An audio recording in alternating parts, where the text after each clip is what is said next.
guys, how are you this evening? It's Cari Burke. I am back doing another episode of Cooking with Cari. It's been one of those days. It's kind of snowy. I went shopping with my mom for a little bit and decided to come back home.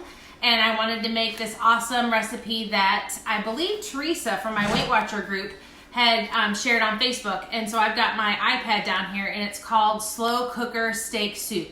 So it's something you can put in your slow cooker, but I'm actually going to put it in my Instapot and have it done in hopefully 30 minutes. So basically what you do is you take 2.5 pounds of some kind of steak, whatever you want, and you take, the recipe calls for 1/4 cup of flour. I used arrowroot because you just really need a thickening agent. And I put that in there with some salt and pepper and then shook it up in my Ziploc bag until it was all coated. And then I used my quick cooker here. And for those of you that have seen me before use it, I wanted to show you a feature which is called sear. So you can do everything in this one pot, which is awesome. So I put the steak in here and we're gonna let it sit and sear for about 5 minutes so that it gets nice and brown. And then that will kind of get that seasoning going. It'll help with that thickening agent in your soup once it gets going. So you can just leave it here, which is awesome. Then you guys don't need to have another pan. So you guys can hear it sizzling. It's just in there doing its thing. So I'm gonna let that sit there for a second, and then I'll stir it around a minute. It says to saute it for about 5 minutes. So I'm gonna set my timer real quick so that we've got that going and we don't overcook the meat. So my timer is set. Okay, so you're gonna let that cook up. I'm just not a big flour person, so arrowroot is what I use, and that will just be the thickening agent for the soup. But you can follow the recipe if you're okay with doing that. That's totally fine too. So once this is browned, then you're going to take a container of this beefy onion soup mix. You can just do an onion soup mix, but I got this beefy one at the store because I thought that would add an extra taste to the soup. And then you take some tomato paste. It's a tablespoon tomato paste. So for those times when you guys don't need a lot of tomato paste, you guys can actually buy the tomato paste Amore. And I'm just going to open it up, and it's already not opened yet. So take the back of your lid and you pop it right in there, and that'll open up your tomato paste. So then you guys can actually put this in your refrigerator and use it for later, because if you only need a tablespoon, that jar is going to go bad if you don't need it, okay? So I'm going to move this around. You can hear it sizzling, starting to brown a little bit. It looks good. It smells really good. It calls for 2 tablespoons of oil, but I just used my kitchen spritzer and just kind of did a little spritz in the bottom of the pan because I didn't want all that excess oil. It's really good. So on the quick cooker, it is actually going to stay on sear for about 20 minutes. So if you need to sear something for longer than that, you can just go ahead and restart the sear function, and it will it'll restart itself for you, okay? All right, so you take once this is gonna sear, then we're gonna add the soup mix. We're gonna add a tablespoon of tomato paste, and we're gonna add a tablespoon of the Worcestershire sauce. And then I am going to turn this thing on the soup function, and I'm gonna let it do its thing so that I don't have to wait 4 hours. So what I'm doing right now is I'm taking my wooden spoon and I am kind of going around the bottom of it because it's starting to build some cracklings from that arrowroot. And so I want to make sure that that's all getting off the bottom of it.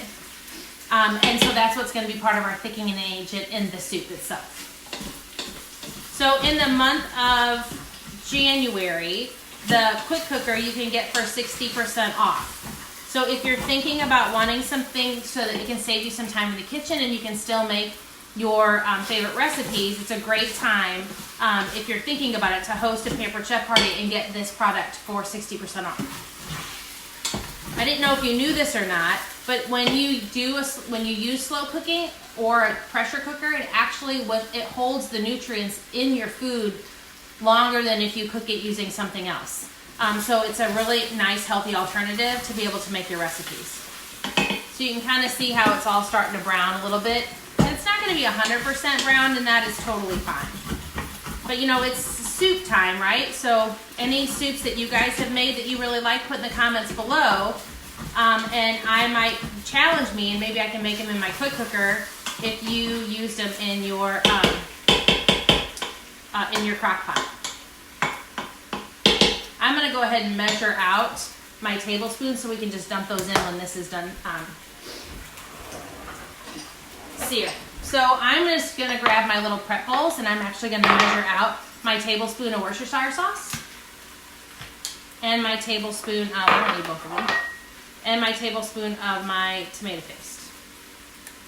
So these prep bowls are awesome. If you guys followed me over the holidays, I did a Christmas gift with these prep bowls, and I put some dips in there. A dip that we have, it's a dill dip and then a Southwest seasoning dip, and you just added a cup of sour cream or Greek yogurt, and then that made the dip, and so they were cute little gifts. I had them all with a little bow on top, and I sold a lot of those. It was awesome. But they come in a set of 6, and I actually use them for my food prep. So since I've been on this healthy eating kick and really kind of trying to change my life, it's been really nice because this holds a little, this one's a little bit, is older, so it's a little bit worn out. But it holds about 4 ounces of fruits or vegetables or meats, which is kind of my go-to that I'm doing. So it's really helpful for me to keep my portions the way that I want them to be. This is really looking good, guys. And the bottom's getting all nice and gooey. And there goes our timer. So let me turn my microwave off. So I'll let you see what the meat looks like. See how it's all kind of browned up a little bit. Some of it's still raw, but that's okay. We don't want to cook it all the way. We just kind of want to get that browning so that the liquids and stuff will all kind of blend together and start kind of making it a little bit thicker. Okay, so we need 4 cups of beef broth. So I'm going to pour them in my batter bowl right here. This is our mini batter bowl, and I'm just going to pour it up to 4 cups. The batter bowls are awesome. If you guys don't have these, they come in a 4 cup. Oops, I was kind of off camera. 4 cups and 8 cups, and I use mine religiously. And the one that you see in front of me right now is an older version. That's what's really cool about the Pampered Chef products is they last forever. So I probably had this batter bowl for probably 20 years. Hey, Vicki. I love you too. It's been a long time. Good to see you. So I've got my 4 cups of my beef broth, and I am going to dump it in. I hope you had a good holiday with everybody. And then I'm going to take my tomato paste and my Worcestershire sauce.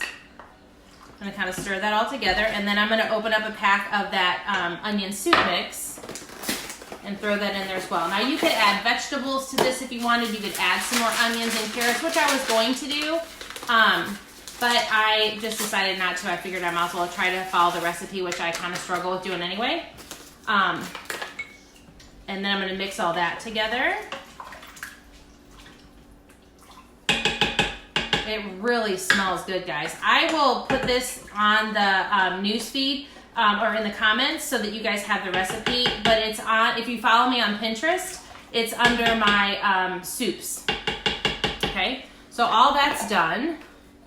To make sure I haven't forgotten anything. I haven't. Okay, so now I'm going to go ahead and put my lid to my quick cooker on right here. It kind of makes it... Oops, hold on. I'm doing this backwards. So, it's because I have it on sear. So I've got to turn, that's the indication that my searing is done, because I had this heating up before I put the meat in. So I'm just going to hit the off button right here, and then I'm going to turn my lid, and I'm actually going to now turn this to the soup setting. It's soups and stocks. It's got a timer on here for 30 minutes. So the recipe itself actually calls for a slow cooker, but I am going to use my quick cooker here and hopefully have dinner ready in 30 minutes. One of the things it does say on here, if you want to add noodles to this, is you can, it tells you to cook it on low for 8 hours if you're using a slow cooker, and then add the noodles to the slow cooker and cover for 15 to 30 minutes after to let the noodles get tender. So this is going to be my dinner tonight, so I will definitely post some pictures once it's done. But I don't know about you, I would rather have soup in 30 minutes than soup in 4 hours or 8 hours. And it's gonna taste like it was actually cooked in a slow cooker. So it's gonna be amazing. All right, guys, well, thank you so much for watching. Mike just has to love you for cooking. Oh, he does. He really enjoys all the meals that I make, Vicky, for sure. And we're trying to stay healthy and do the right thing so that we're here on this planet for as long as we can be. So anyway, if you like the recipe, I hope you cook it and you post some pictures too. And I will talk to you guys later. Thank you so much for watching and have a great night. Bye-bye.